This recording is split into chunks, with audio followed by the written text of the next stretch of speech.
So now we're going to talk about non-communicable diseases and what you should know about them. So non-communicable diseases are those that cannot be spread through person-to-person contact. When the body maintains homeostasis, the body is healthy. Okay. So, what does that mean? Homeostasis is basically your body just being normal as it is. And your body has certain responses. So, if you depart from homeostasis, it will enter a state of disease. So, what are some of the normal things that your body has? Let's take your body temperature for one. Maybe you're familiar with the fact that you're supposed to have a body temperature of roughly 98.6 degrees. So, one thing that happens is your body will produce, if there's something inside of you that could potentially harm you, sometimes your body raises your own temperature to basically almost try to like boil that thing and kill it off. And that's what happens when you have a fever. If your body temperature gets too low, you might find yourself involuntarily shivering, and that's your body basically trying to warm yourself back up. So it is basically trying to fix because you've already departed from the normal state of what it is. And it's just like your body's response to that. So if you are departing from homeostasis and you're in that from a permanent or a long-term reason or time frame, then you are entering a state of disease. So what are the risk factors for you to get some of these diseases? So a lot of these things are not in your control. So one of the ones that is in your control is lifestyle choices. For example, do you smoke?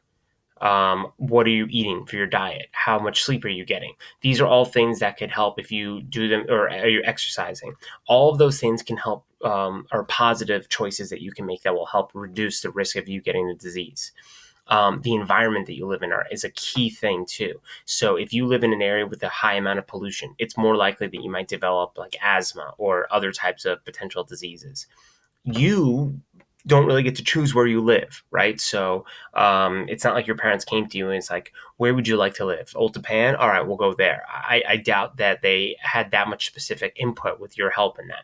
So you don't really have much of a choice in that matter now. When you get older, you do. So when you decide to, whenever you move in the future, wherever you live, you may want to decide, hey, there's a great job opportunity here, but it's not the cleanest area. It's not in a safe environment. I don't want to live in that area.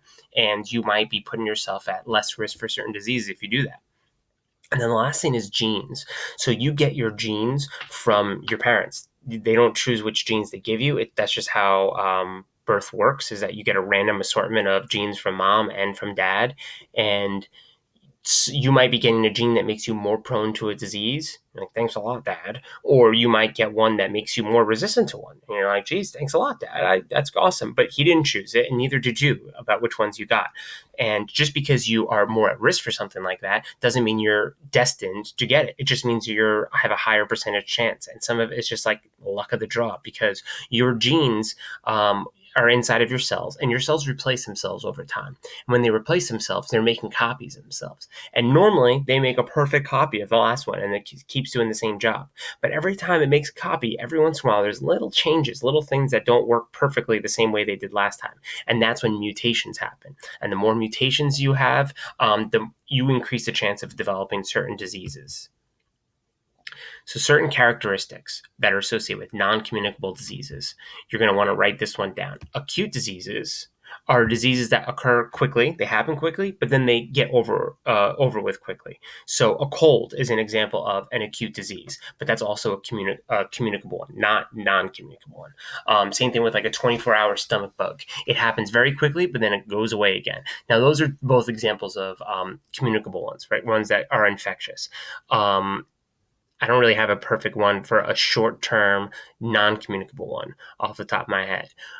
Chronic illnesses are ones that may not heal for years or a really long time, and they can cause permanent disability or health complications.